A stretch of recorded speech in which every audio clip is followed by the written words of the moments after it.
Assalamualaikum warahmatullahi wabarakatuh. Sobat-sobat pembelajar dimanapun Anda berada, jumpa kembali bersama saya di Tri Joko Mulyono Channel. Belajar bersama menggapai ridho Allah Subhanahu wa Ta'ala. Baik, untuk pertemuan kali ini kita akan lihat langsung materi kita ke TKP. Cek it.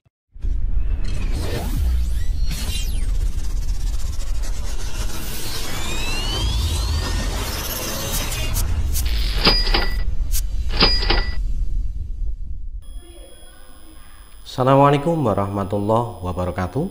Sobat-sobat pembelajar dimanapun Anda berada, jumpa kembali bersama saya di Tri Joko Mulyono Channel. Belajar bersama menggapai ridho Allah Subhanahu wa Ta'ala.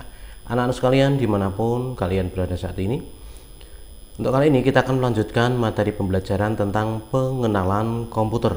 Kalau di pertemuan minggu-minggu kemarin sudah saya sampaikan tentang konsep kerja komputer, perangkat hardware komputer, sistem komputer, maka pada saat ini akan saya sampaikan materi lanjutan, yaitu tentang perangkat lunak komputer. Kenapa harus saya jelaskan materi ini?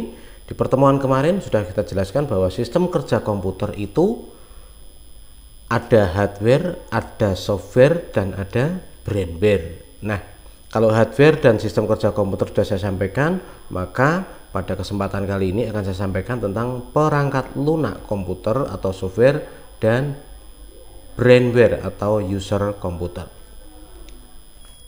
Kita lihat dulu poin-poin yang ada di kenapa harus ada perangkat lunak komputer. Sobat-sobat pembelajar dimanapun Anda berada saat ini, perangkat keras komputer tidak bisa bekerja tanpa adanya sebuah perintah. Perintah itu sendiri disebut dengan perangkat lunak.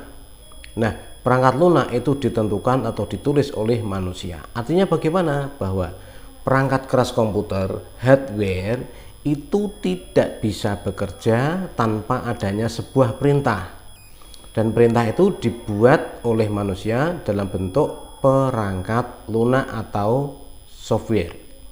Nah, dari ringkasan ini kita bisa simpulkan bahwa perangkat lunak itu dibagi menjadi 3 bagian, yaitu sistem operasi, kemudian program aplikasi, dan bahasa pemrograman. Kita masuk ke sistem operasi. Sobat-sobat pembelajar dan anak-anakku sekalian dimanapun kalian berada, sistem operasi. Sebenarnya seseorang harus tahu cara kerja detail perangkat keras atau hardware agar dapat menulis perangkat lunak. Tetapi tidak semua orang tahu cara kerja perangkat keras. Dan lagi setiap pabrik memiliki karakteristik perangkat keras yang berbeda-beda. 3 poin ini mendasari bahwa seorang user atau brainware tidak bisa menggunakan hardware tanpa adanya sebuah bahasa yang mengenalkan dari user kepada hardware. Sehingga harus ada satu media interface, yaitu berupa bahasa yang mengenalkan antara hardware dan software, antara hardware dan brainware. Untuk membantu agar komputer dapat digunakan setiap orang meski dia tidak tahu cara kerja perangkat keras tersebut, disebutlah sebuah sistem operasi. Nah, artinya ini begini.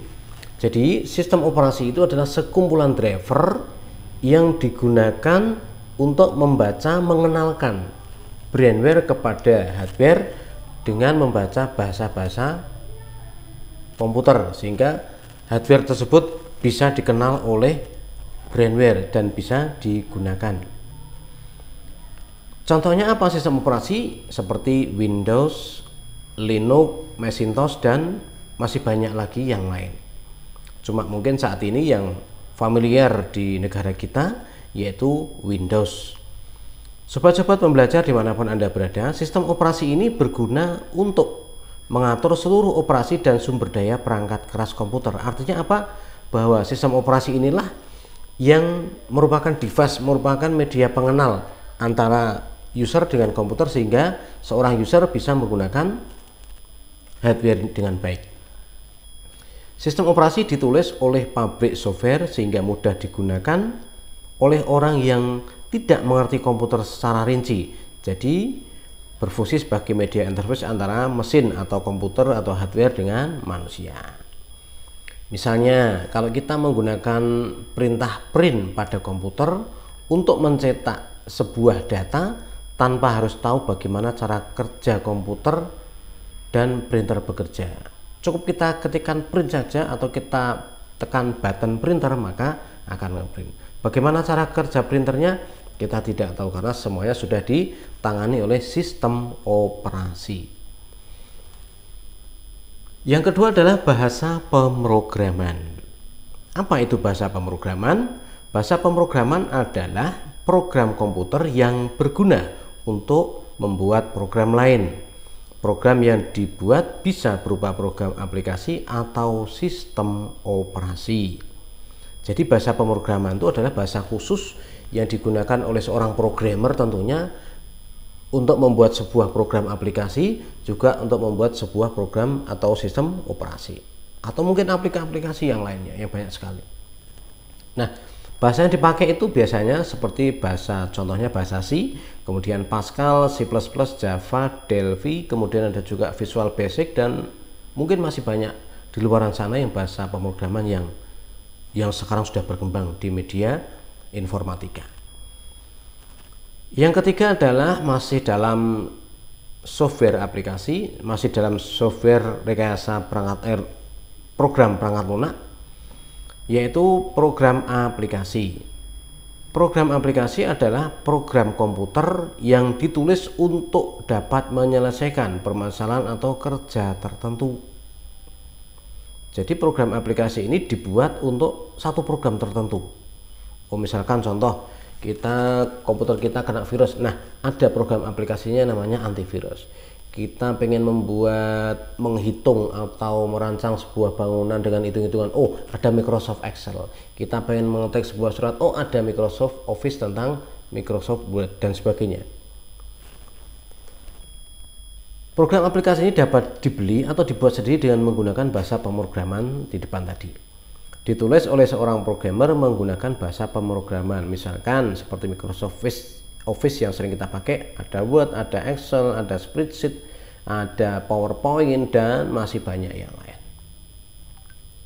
Nah, itu tentang software perangkat lunak. Sekarang kita masuk kepada komponen ketiga dari komputer, yaitu komponen ketiga dari sistem komputer, yaitu pengguna atau brainware atau user komputer. Pengguna komputer atau brainware ini ada 3 golongan sesuai dengan kapasitasnya. Yang pertama adalah seorang analis, yang kedua adalah seorang programmer, yang ketiga adalah seorang operator. Apa itu? Kita lihat di detail masing-masing. Komputer analis adalah seorang pengguna komputer yang merupakan ahli dalam mengembangkan sistem untuk penyelesaian masalah di bidang komputer tentunya, baik dari segi teknis, dari segi bisnis, maupun masalah lain yang terkait dengan pengolahan data dalam sebuah organisasi atau perusahaan. Artinya gini, seorang analis adalah seseorang di sebuah instansi atau di perusahaan atau di sebuah lembaga yang dia tugasnya adalah membuat analisa, menganalisa sebuah program, menganalisa sebuah kerja, kemudian akan dibuat menjadi sebuah bentuk program yang praktis. Nah, pekerjaan ini dibuat oleh seorang analis dan hasil kerjanya nanti akan diserahkan kepada seorang programmer untuk dibuat menjadi sebuah program. Kemudian yang kedua adalah komputer programmer. Apa itu komputer programmer? Adalah seorang pengguna komputer yang merupakan ahli dalam membuat program untuk penyelesaian masalah di bidang komputer. Kata kuncinya adalah membuat program. Nah, seorang analis tadi kalau dia sudah mempunyai wawasan, gambaran, bahkan denah atau mungkin cara kerjanya, strukturnya, alur kerjanya sudah dibuat, maka ini akan diserahkan kepada seorang programmer untuk dibuat programnya. Nah, hasil programnya nanti akan diserahkan kepada seorang user atau seorang operator untuk dilakukan penginputan data, sehingga komputer operator itu adalah seorang pengguna komputer yang mempunyai tugas menginput data ke dalam sebuah komputer, dan tugasnya ini merupakan hasil dari pekerjaan seorang programmer komputer. Jadi anak-anak sekalian, sobat-sobat pembelajar dimanapun kalian berada saat ini, bahwa sistem kerja komputer itu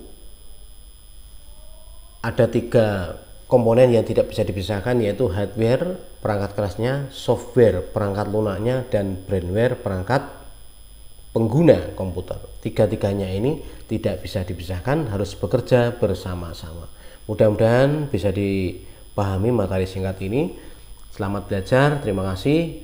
Billahi taufiq wal hidayah, waridho wal inayah. Wassalamualaikum warahmatullahi wabarakatuh.